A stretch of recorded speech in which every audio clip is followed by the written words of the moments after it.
ህንድና ፓኪስታን ለምንድን ነው በተደጋጋሚ በካሽሚር ላይ የሚጋጩት?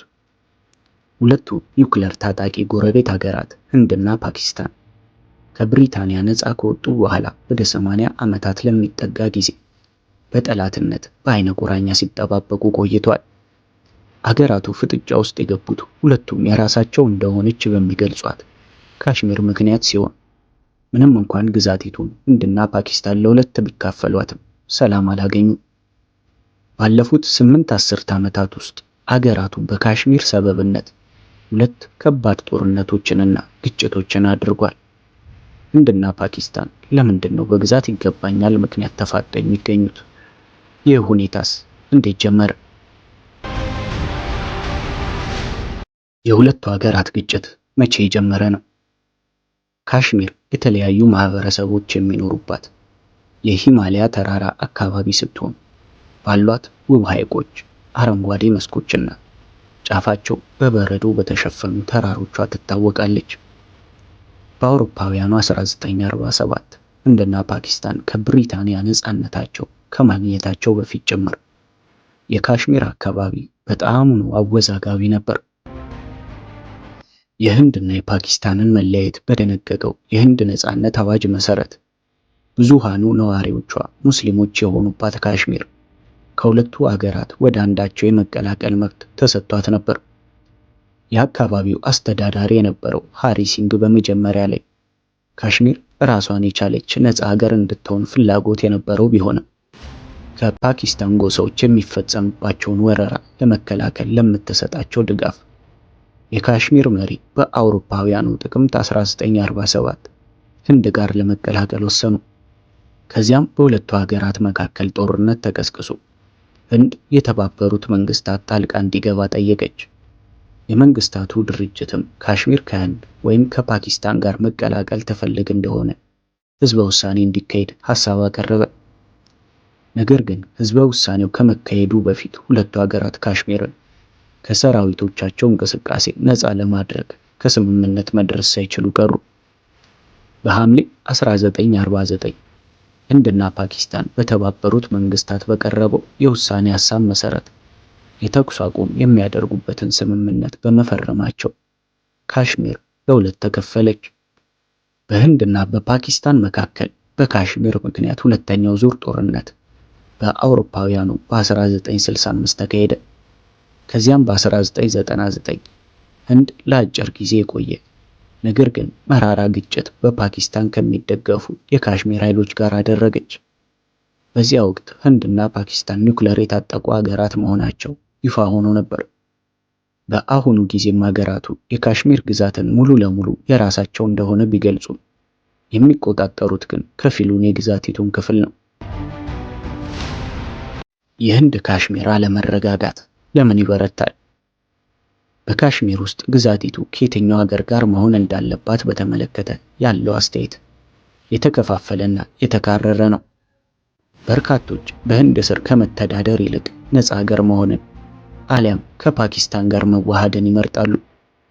ለዚህም ሃይማኖት አንድ ምክንያት ሲሆን በህንድ ይዞታ ስር ያለው ጃሙና ካሽሚር ውስጥ ከሚገኘው ህዝብ ከ60 በመቶ በላይ ሙስሊም ሲሆን ይህም ሙስሊም ብዙሃን የሆነበት ብቸኛው የህንድ ክፍል ያደርጓል።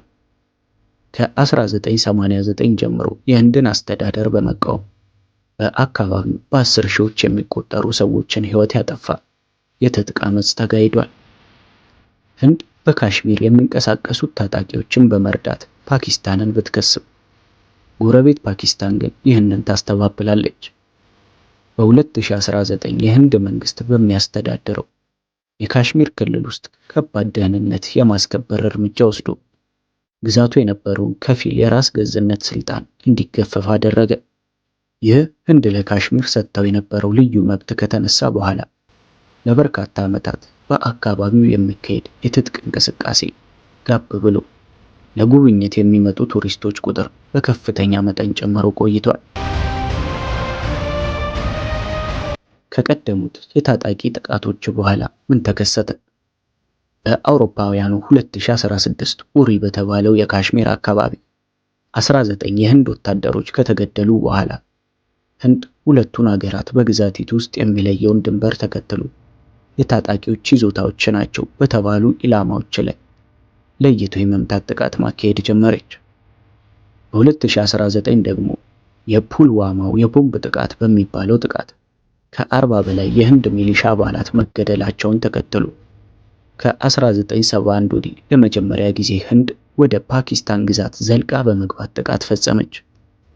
ይህም ፓኪስታን የአጸፋ እርምጃ እንድትወስድና የጦር አውሮፕላኖቻቸው የአየር ላይ ውጊያ እስከማድረግ አድርሷቸው ነበር። ለዓመታት በሁለቱ ሀገራት መካከል አንጻራዊ ሰላም ከሰፈነ በኋላ በዚህ ዓመት ሚያዝያ ወር ከጥቂት ሳምንታት በፊት ታጣቂዎች ህንድ በምታስተዳድረው ካሽሚር ውስጥ በአንዲት የመዝናኛ ከተማ በፈጸሙት ጥቃት 26 ቱሪስቶች ተገደሉ። ይህም በ20 ዓመታት ውስጥ በሰላማዊ ሰዎች ላይ ተፈጸመ እጅግ አደገኛው ጥቃት ተብሏል። ለዚህም አጸፋ ከ2 ሳምንት በኋላ ህንድ በፓኪስታን ውስጥና በፓኪስታን በሚተዳደረው ካሽሚር ውስጥ የሚገኙ ኢላማዎችን በሚሳኤል መታች። በዚህም ሳቢያ በሀገራቱ መካከል ያለው ፍጥጫ ሊባባስ ይችላል የሚል ስጋት ፈጥሮ ፍጥጫው እንዲረግብ ጥሪ እየቀረበ ነው። በእነዚህ ዓመታት ውስጥ ሁሉ ካሽሚር በዓለም ላይ ካሉ ከፍተኛ ወታደራዊ እንቅስቃሴ ከሚደረግባቸው አካባቢዎች መካከል አንዱ ነው። የሰላም ተስፋ ይኖር ይሆን? በ2003 ህንድና ፓኪስታን ተኩስ አቁም ለማድረግ ከስምምነት ላይ ደርሰው ነበር። በአውሮፓውያኑ 2014 የአሁኑ የህንድ ጠቅላይ ሚኒስቴር ናሬንድራ ሞዲ ወደ ስልጣን የመጡት በፓኪስታን ላይ ጠንከር ያለ አቋም እንደሚይዙ ቃል ገብተው የነበረ ቢሆንም የሰላም ንግግር ለመጀመር ፍላጎት እንዳላቸው አሳይተዋል። በዚያ ወቅት የፓኪስታን ጠቅላይ ሚኒስትር የነበሩት ናዋዝ ሸሪፍ ዴልሂ ውስጥ በተካሄደው ሞዲ ስልጣን ለመረከብ በፈጸሙት የቃለ መሐላ ስነ ስርዓት ላይ ተገኝተው ነበር።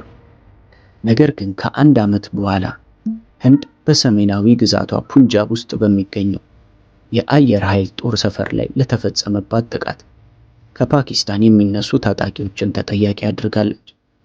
በዚህም የተነሳ ጠቅላይ ሚኒስትር ሞዲ በፓኪስታን ዋና ከተማ ኢስላማባድ ውስጥ በአውሮፓውያኑ 2017 ይካሄደው በነበረው ቀጠናዊ ጉባኤ ላይ ለመሳተፍ የነበራቸውን እቅድ ሰርዟል። ከዚያ ጊዜ ወዲህ በጎረቤታሞቹ ህንድና ፓኪስታን መካከል ያለውን የሻከረ ግንኙነት የሚያስተካክል ምንም አይነት እርምጃ ከሁለቱም ወገን አልተወሰደም። አሁን ደግሞ ህንድ በምትቆጣጠረው ካሽሚር ውስጥ ከ2 ሳምንት በፊት በቱሪስቶች ላይ የተፈጸመውን ጥቃት ተከትሎ ማክሰኞ ሌሊት በፓኪስታን ውስጥና በምትቆጣጠረው ካሽሚር ላይ ተከታታይ ጥቃቶችን ፈጽማለች። የፓኪስታን ጦር ሰራዊት በጥቃቱ ወቅት 5 የህንድ የጦር አውሮፕላኖችና 1 ድሮን መጥቶ መጣሉን ቢገልጽም ከህንድ በኩል ግን የተባለ ነገር የለም። ፓኪስታን በጥቃቱ ቢያንስ 26 ሰዎች ሲገደሉ ሌሎች 46 ደግሞ ቆስሏል ስትል፣ ህንድ ደግሞ በምትቆጣጠረው ካሽሚር ላይ ፓኪስታን በፈጸመችው የከባድ መሳሪያ ድብደባ ቢያንስ 15 ሰዎች መሞታቸውንና 43 ሰዎች መቁሰላቸውን አስታውቃለች።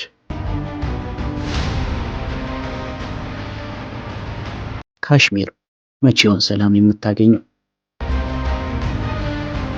ቪዲዮአችን ከተመቻችሁ ቪዲዮአችንን ላይክ እንዲሁም ቻናላችንን ሰብስክራይብ በማድረግ በቀጣይ ደግሞ ሌላ ዶክመንተሪ ይዘንላችሁ እስከምንቀርብ ቸር ሰንብቱ።